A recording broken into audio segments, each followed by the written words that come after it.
Before we get into today's story, I want you to imagine something.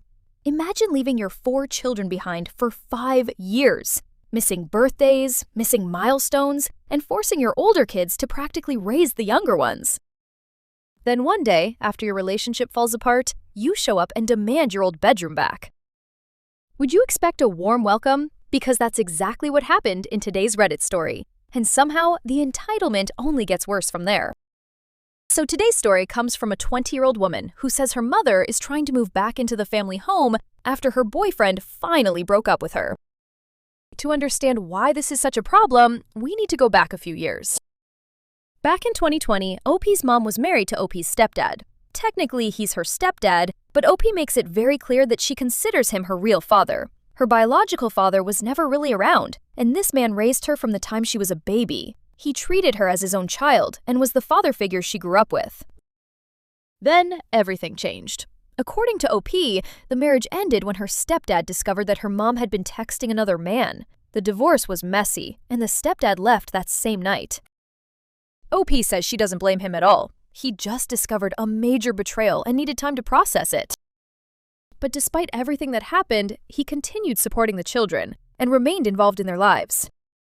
The real shock came from what OP's mother did next. After the divorce, she moved in with the man she'd been talking to, and she left her children behind. Not 1 child, not 2, 4 children.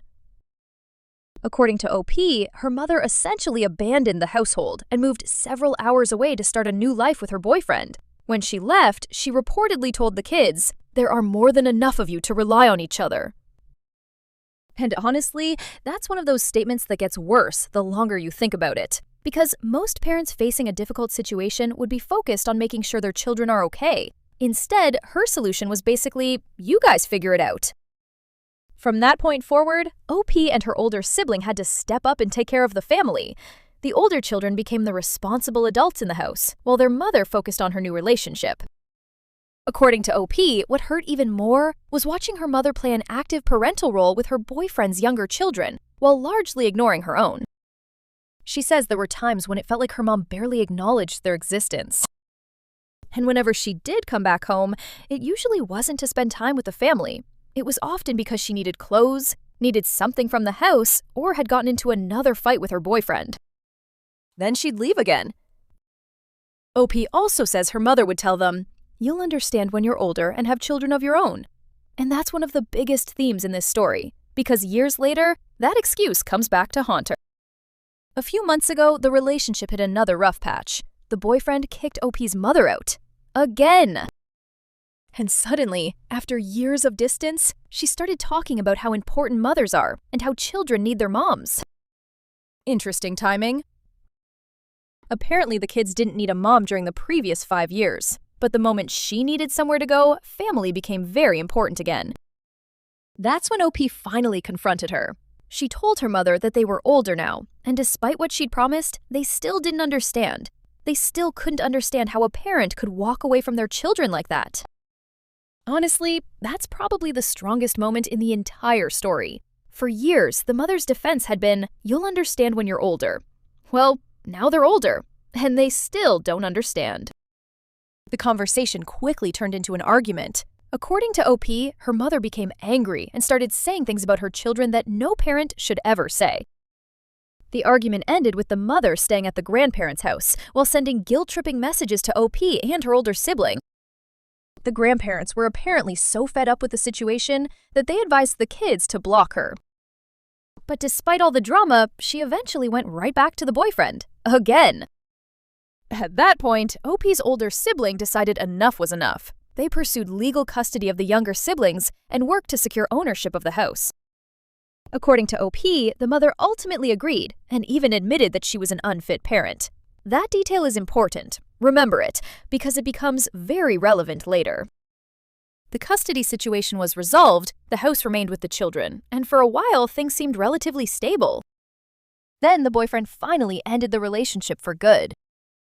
This time, according to OP, he threw out all of her belongings. She got a new phone number and contacted the family again. And this is where the current conflict begins. She called OP's older sibling and asked if she could have her room back. Not if she could visit. not if they could slowly repair the relationship, not if there was a path toward rebuilding trust. She wanted her room back. As if the previous 5 years had never happened, the family had moved on. Life had continued. So they told her no. The only problem was that the room wasn't available anymore. The youngest sibling now uses it. That answer did not go over well. According to OP, the mother immediately switched into victim mode. She claimed she had done everything for her children. She accused their father of turning them against her. She called them ungrateful, and she argued that they should actually be thankful she gave them the house. At this point, I think a lot of Reddit readers had the exact same reaction. Are we reading the same story? Because from everything OP described, the people holding that family together were the siblings and the father figure who stayed involved, not the parent who left. But then came the statement that really set off the comment section. According to OP, her mother announced that she was moving back in, regardless of what anyone said. She wasn't taking no for an answer, because she was still their mother, and according to her, she had the final say.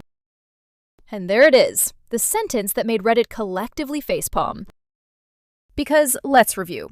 She left for years. She admitted she was an unfit parent. She lost custody. The children are now adults or under the care of the older sibling. And yet somehow she believes she can walk back into the house and resume authority? That's not how parenting works. And that's definitely not how ownership works. At this point, the family warned her that if she attempted to force her way into the house, they would involve the police. Unfortunately, that didn't seem to discourage her. According to OP, the last message they received was essentially, "We'll talk about it in person. See you soon. Love you." Which sounded less like a request and more like an announcement. As a precaution, the family changed the locks. They also arranged for people to be home so the house wouldn't be left unattended, and contacted relatives for additional support if needed. The Reddit reaction was overwhelmingly in favor of OP. Most people felt this wasn't really about reconnecting with family, it was about having nowhere else to go. Many commenters pointed out that if the boyfriend relationship had never ended, there's a good chance this conversation never would have happened. Others praised the older sibling for stepping up and protecting the younger children when the adults around them failed. And a lot of people emphasized the same point. Forgiveness is one thing, trust is another. Looking at the situation objectively, people can absolutely make mistakes. People can regret decisions. Relationships can be repaired. But repair starts with accountability. It starts with acknowledging the damage that was done. It starts with rebuilding trust over time. What it doesn't start with is demanding a bedroom and declaring yourself in charge. That's why so many people sided with OP. The issue wasn't just what happened 5 years ago. The issue was that even now, there doesn't seem to be any real ownership of those choices. So here's my question for you.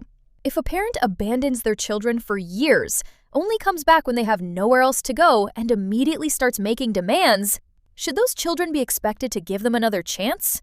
Or does there come a point where being someone's parent no longer gives you automatic access to their life? Let me know what you think in the comments.